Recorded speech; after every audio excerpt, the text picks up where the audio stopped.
Puro anay na. Tali na masira. Bahay na ito matanda pa. Kila Henry. Ilang taon na ba si Ate Tess? Simulan. Dito na bahay nila.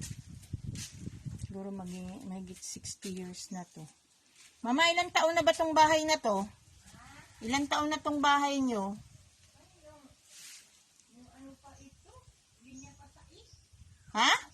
Linya ito sa is? Linya sa ano? Sa is ka? 8? Oh. Sigawa ito. Oh. Yung buntis ako kay Joel. Buntis kay Joel ka ginawa to. Oo. Ilang taon na ba yan sinuno? Ilang taon na sinuno? Ano, an 84 yan na nabuhay. Sila Henry, saan mo isinilang yun? Dito. Dito rin. O di, ano to, may... May bahay kami noon. Ito, bahay pa noon ng magulang ko. Oh, Nabuhay sila. Yung bahay pa ng magulang ko. oh. Dito eh. Dito tayo sa kusina. Dito pa na ini. Dito na kayo nakatira noon pa? Oo. Ah. Nung makasal kami, dito kami nakatira. Pero ito sa magulang mo pa. Oo. Mga ilang taon na to? May git 60 na?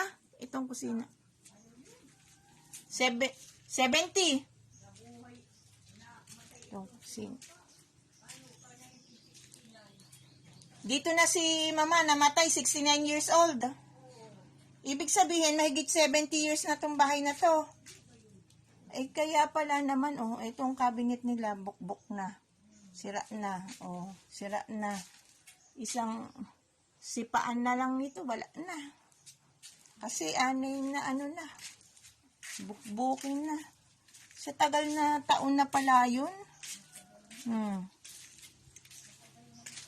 Dapat ma-renovate na to mama, o kaya tayuan na lang ng maliit na kubo dyan sa tabi para na to, isang bagyo na lang to.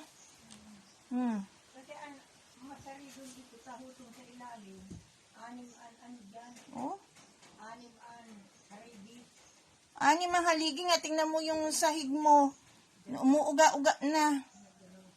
Oo. Ay sus. Kaya nga. Wala na, butas na lahat, pati sahig. Tingnan mo. Isang na. Paglasing tumira dito, wala. Hulog. Dadamputin sa lupa. Ito si mama. Dapat mama pala, magpapatayo na lang ng kubo dyan sa tabi, Kung may tayo. Kaya nga, ibig sabihin, makakamura. Kaysa i-renovate ito, hindi na mare-renovate ito eh. Na to, babaguhin na talaga. Kasi, tingnan mo. Ayan nga. Para... daming basura. Sige, padala pa more. Lahat ng, yung mga damit na yan, mama? Damit lahat yan. Kaya nga, ibig ko sabihin, kung ikaw lang, kahit kubo, okay na sana. Hindi yung ganitong butas-butas. Muntik na ako mahulog dito kagabi, ha. Dito, wala palang pako. Pag-apak ko. Dito tulugan ni Henry, dito kami natutulog. Eto naman si mama, dito ang tulugan niya sa dating bed to, di ba?